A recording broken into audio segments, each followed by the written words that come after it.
America के अंदर संघ प्रमुख मोहन भागवत का विरोध किया जा रहा है, लेकिन आपको यह जानकर हैरानी होगी कि मोहन भागवत का विरोध कोई आम जनता, सरकार का कोई नुमाइंदा नहीं, बल्कि अमेरिका में मौजूद एक भारत विरोधी एक्टिविस्ट नेटवर्क कर रहा है। इस नेटवर्क को इंडियन अमेरिकन मुस्लिम काउंसिल चला रही है और जिसे हिंदूज फॉर ह्यूमन राइट्स यानी कि HRFHR का समर्थन हासिल है। इससे पहले भी भारत में अल्पसंख्यकों के अधिकारों, जातिगत भेदभाव, कथित मानवाधिकार उल्लंघन जैसे मुद्दों पर बार बार भारत विरोधी कैंपेन और भारत की गलत तस्वीरें दिखाई हैं, चलाई हैं।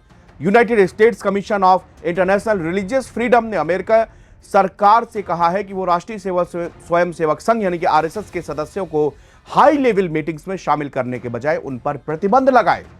USCIRF का यह बयान RSS प्रमुख मोहन भागवत की अमेरिका, कनाडा और यूनाइटेड किंगडम की प्रस्तावित यात्रा से पहले आया है, जो कि 25 अगस्त से शुरू हो रही है। कमीशन ने एक्स पर एक पोस्ट पर अपने चेयरमैन और पाकिस्तानी अमेरिकी डॉक्टर आसिफ महमूद और कमिश्नर जीन मिल्स की बातें शेयर की हैं। महमूद ने RSS को एक अम्ब्रेला ऑर्गेनाइजेशन बताया और आरोप लगाया कि इससे जुड़े हुए समूहों ने धार्मिक अल्पसंख्यकों पर हमले किए।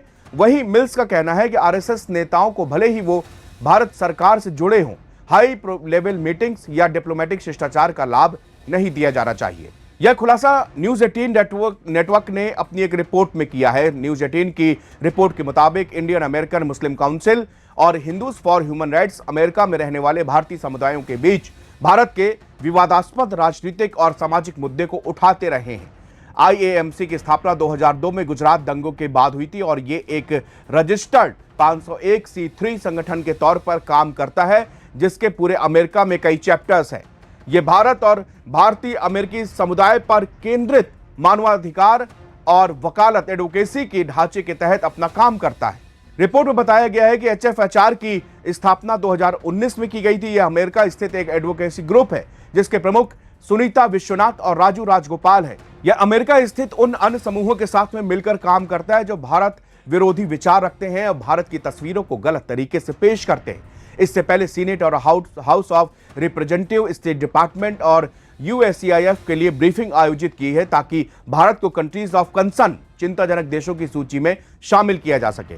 इसने CAA अनुच्छेद 370 को हटाने और उसके खिलाफ बहुत सारे भारत के खिलाफ कैंपेन चलाए हैं।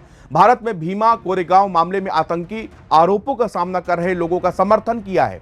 यह भारत में प्रतिबंधित आतंकी संगठन students Islamic movement of India यानी कि सिमी से जुड़े हुए इंडियन अमेरिकन मुस्लिम काउंसिल के साथ भी काम करता है।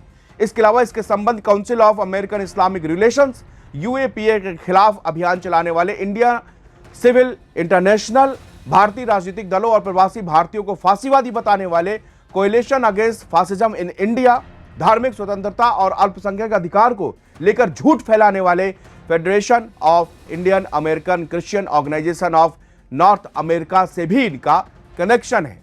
रिपोर्ट के मुताबिक इस एक्टिविस्ट नेटवर्क ने भारत में कॉकरोच जनता पार्टी के छात्र आंदोलन के दौरान भी अमेरिका में बड़े पैमाने पर विरोध प्रदर्शन आयोजित किए थे। IAMC के चैप्टर HFHR ने एक साथ मिलकर कैम्ब्रिज और हार्वर्ड स्क्वायर, न्यूयॉर्क का यूनियन स्क्वायर और सैन होजे में भारत विरोधी प्रदर्शनों में हिस्सा लिया था। इन विरोध प्रदर्शनों को कथित दमन के खिलाफ एक बड़े संघर्ष के तौर पर पेश किया गया, जिसमें भारत की घटनाओं को मानवाधिकार से जुड़े हुए पहले से मौजूद नैरेटिव में शामिल किया गया था।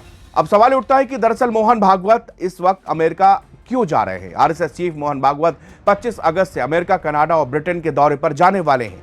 संघ के शताब्दी वर्ष के सिलसिले में यह विदेश यात्रा हो रही है।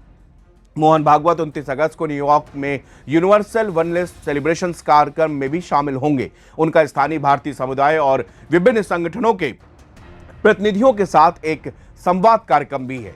भागवत इन देशों में स्थित स्थानीय संघों और संगठनों के निमंत्रण पर यह यात्रा फिलहाल करने वाले हैं। शुक्रिया।